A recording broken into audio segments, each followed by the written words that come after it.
So a couple of things come to mind. The first is, of course, the idea of the digital twin.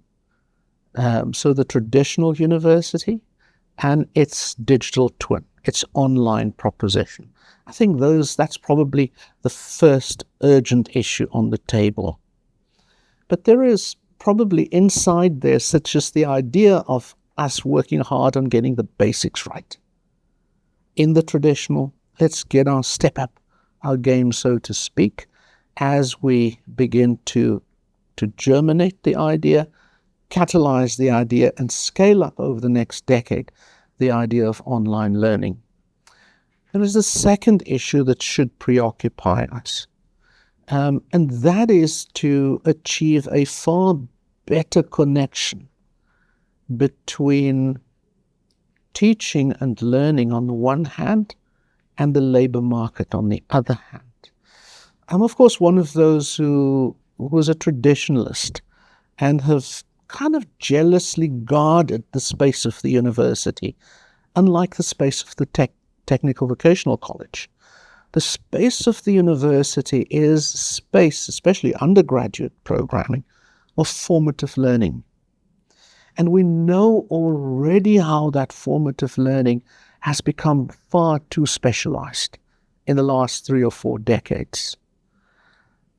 If you think of it around World War I, World War II, the offerings were far more formative in nature, combining in the so-called liberal arts model the idea of being able to explore anything across the knowledge fields of the arts and religion, if you like, or theology, and the sciences.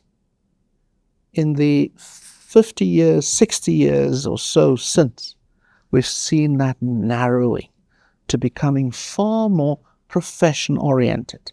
And we've seen the professional societies taking on greater responsibility and becoming pretty powerful in accrediting or disaccrediting institutions from offering, quote-unquote, their programs. Right?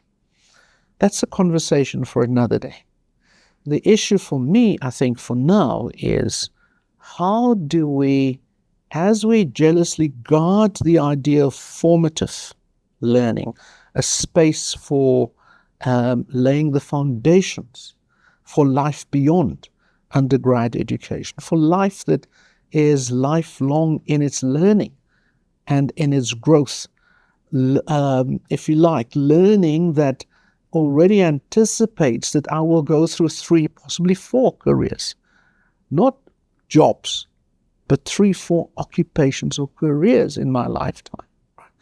For you to be able to do that means you need to find a better balance between specialization and formative education. If it is too specialized, it narrows the space. If it's too formal, too traditional, if you like, formative, it also has its consequences.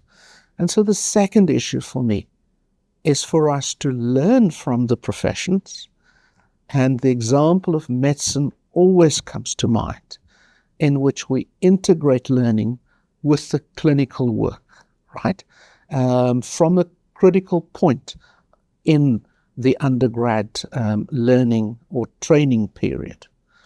And so I think that offers us the possibility of thinking perhaps of how we combine formative and specialization, in that instance in particular, with, on the other hand, the practice-oriented work.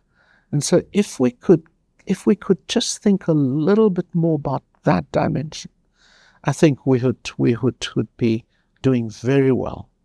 And then finally, if we are, if you like, a third area, if we are able to catalyze our institutions into a space linked to the second one, where we are far more effective at catalyzing entrepreneurialism, right?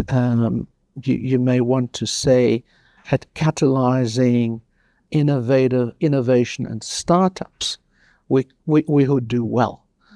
Now, of course, I'm again cautious about the idea that that if we train entrepreneurs, then that's the panacea for the future.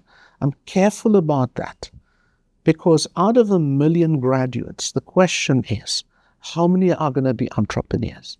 How many are going to start up new entities? If we can do 10%, I would say great, right? But of course, in this conversation, we shouldn't think constraints.